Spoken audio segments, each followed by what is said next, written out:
Slow feeder aids digestion of our baby Chloe. Ayan guys, medyo nahirapan siya kasi sobrang bilis niyang sobrang bilis niyang kumain. Kaya, ang ginawa namin, eto na.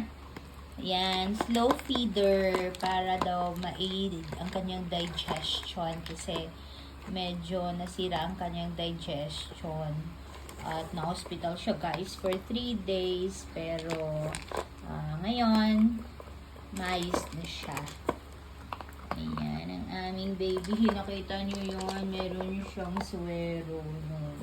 Okay, but right now, ayan, sobrang gana niya ng kumain.